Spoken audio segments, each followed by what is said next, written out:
स्वच्छ पर्यावरण, सुंदर जीवन।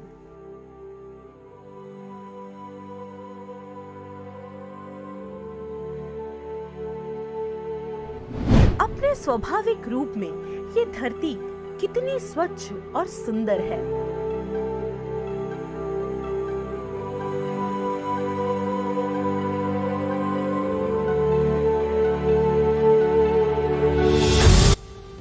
ये हरे भरे जंगल, नदियां, पशु पक्षी इस धरती के श्रृंगार हैं।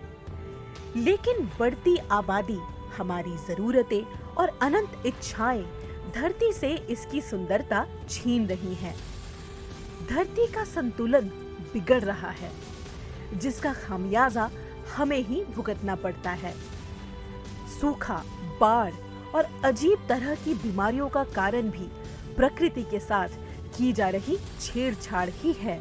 बढ़ते बंजर इलाके, लुप्त होते पेड़ पौधे और जीव जंतु, दूषित पानी, गंदी हवा और हर वर्ष बढ़ते बाढ़ एवं सूखे के प्रकोप इस बात के सबूत हैं कि हमने अपने पर्यावरण की ठीक ठाक देखभाल नहीं की।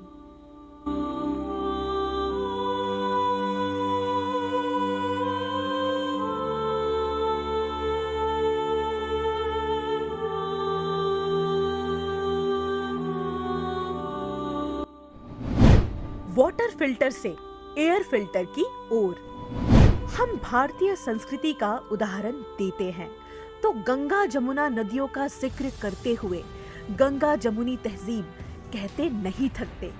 लेकिन गंगा जमुनी तहजीब वाले देश में पीने की पानी की कमी हो गई है। 2 दशक पहले स्वच्छ पानी के लिए वाटर फिल्टर लगाने का चलन भारतीय घरों में शुरू हुआ था। आज आरओ का चलन आम हो चुका है।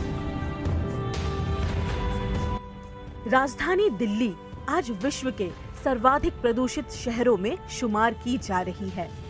दिल्ली सरकार समय समय पर कारों के चलन पर सम विषम तिथियों के हिसाब से नियंत्रण को मजबूर है, फिर भी प्रदूषण पर नियंत्रण नहीं हो पा रहा है। वायु प्रदूषण के प्रभावों से बचने के लिए ऑक्सीजन पार्लरों की शुरुआत हो चुकी है। कारों में एयर फिल्टर और घरों में एयर कंडीशनरों में एयर प्यूरिफायर अब आम हो चुके हैं।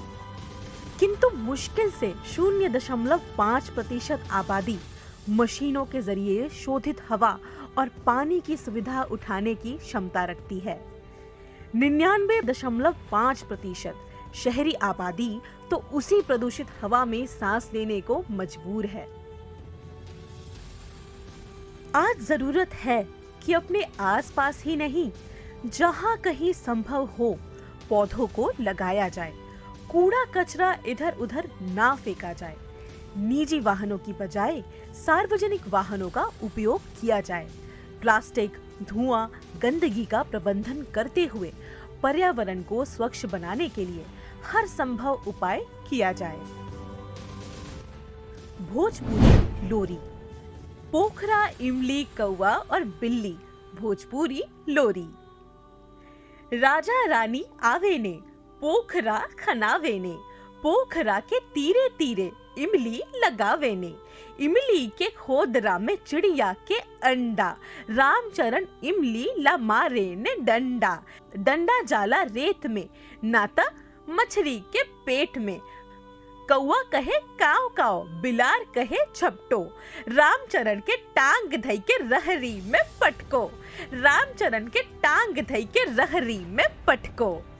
इस भोजपुरी लोरी का अर्थ ये है कि यूपी बिहार के गांव में बच्चों को लोरी के जरिए पर्यावरण संरक्षण, खासकर जल, जीवन और वनों के संबंधों का संदेश दिया जाता है। इस लोरी का मर्म ये है कि राजा रानी वही हैं जो पोखरे खुदवाते हैं, उनके किनारे इमली के पेड़ लगवाते हैं। इमली के खोखले में पक्षी अंडे देते हैं। कोई रामचरण अगर इमली तोड़ने के लिए डंडा मारता है तो उससे पक्षियों के अंडों से लेकर पोखरे की मछली तक को नुकसान पहुंच सकता है। माहौल ऐसा है कि जिसमें कौवा और बिल्ली भी पर्यावरण के रखवाले हैं। और डंडा मारने वालों को पकड़कर अरहर के डंठलों वाले खेत में पटक कर मारने की सजा देने के लिए तत्पर रहते हैं।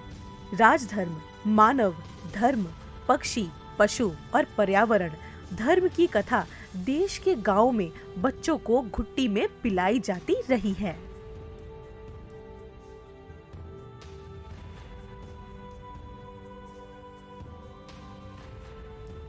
पर्यावरण पर ये स्टूडेंट्स भी कुछ कह रहे हैं। अब जरा इनकी बात भी सुनी जाए। आपको क्या पसंद है, ये हरियाली या फिर ये सूखा? ये हरे भरे वृक्ष और ये खेल के मैदान किसे नहीं है पसंद? फिर हम इस धरती को क्यों कंक्रीट का जंगल बनाते जा रहे हैं? क्या आपको ताज़ी हवा में सांस लेना नहीं है पसंद? तो फिर क्यों हम इन गाड़ियों और फैक्ट्रियों के धुओं पर नियंत्रण नहीं करते हैं? हमारे दादाजी ने नदियों में पानी देखा था, हमारे पिताजी ने तालाबों में पानी देखा था, और हमने बोतलों में पानी देखा, और हमारी आने वाली पीढ़ी पानी कहाँ देखेगी? हम शिकंजी दुकान लगाते हैं, अब ग्राहक से कूड़ा नहीं फेंकने देंगे, हमारे पास डस्टबिन है। मैं बाबूराम पाल गंगा बैराज रोड पे अपनी दुकान रखे हूँ गुटखे की। आगे से मैं डस्टबिन रखूँगा, प्लास्टिक इधर उधर मत फेंकूँगा। हमें पर्यावरण बचाना है, हमें पेड़ लगाना है, हमें पेड़ों को पानी देना है, हमें प्लास्टिक कम से कम उपयोग करना है, हमें इस धरती को सुंदर बनाए रखना है, हमें चिड़ियों के लिए पानी रखना है, हमें पेड़ों को काटने से बचाना है। जल बचाओ कल बचाओ। धरती है तो हम हैं। पर्यावरण स्वस्थ है तो हम स्वस्थ हैं। स्वच्छ पर्यावरण, सुंदर जीवन, स्वच्छ पर्यावरण, सुंदर जीवन, स्वच्छ पर्यावरण, सुंदर जीवन।